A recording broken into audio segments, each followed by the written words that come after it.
Plains, and by noon I would sell all my peanuts if I was lucky, which brought me $1 a day, which was a tremendous income for those days. That was a same income that a full-grown man who was qualified to make sound judgments about crops and who could handle mules and horses would get from an hour before daylight until sundown, $1 a day. So I was making as much when I was 5 years old as the best paid men in this area. And I saved up my money at my father's guidance, of course.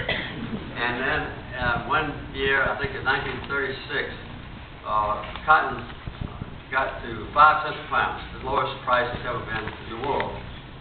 And I had enough money to buy 5 bales of cotton. So I bought 5 bales of cotton and put them in my father's storehouse, and then a few years later, cotton reached the price of 18 cents a pound, and I sold my 5 bales of cotton.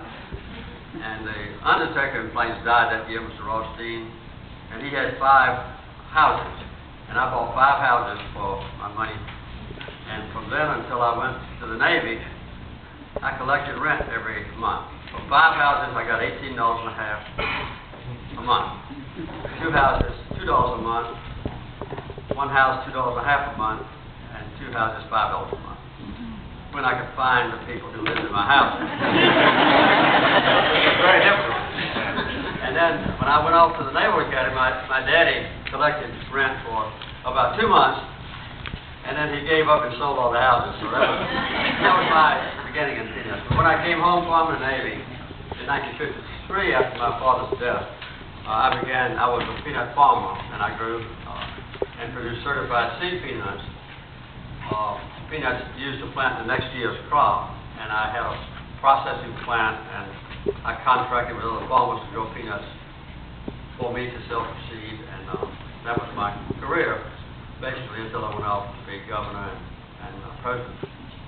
So I've been deeply immersed in peanuts. By the way, I'm still growing peanuts on our farm, Rose and I do, and we have peanuts both on a farm in Webster County that our new farm that the family bought in 1904, and on our old farm that's been in Rose's family since 1833. So they not only we stuck with peanuts, but we haven't gotten very far in our life. When I was 4 years old, I lived next door to Rosa, next to a house, and she was much younger then. 1-year-old. Well, so that's my career in peanuts. I won't be here next Sunday. I'll be going to Sudan this week to try with other people to promote peace in Darfur. And I'll be there with Archbishop Desmond Tutu from South Africa and from other leaders who have an interest in Africa and who hope that our combined influence can bring about an implementation of the policies that have already been voted for in the United Nations Security Council but never have been implemented. And that is to create a peacekeeping force so far defined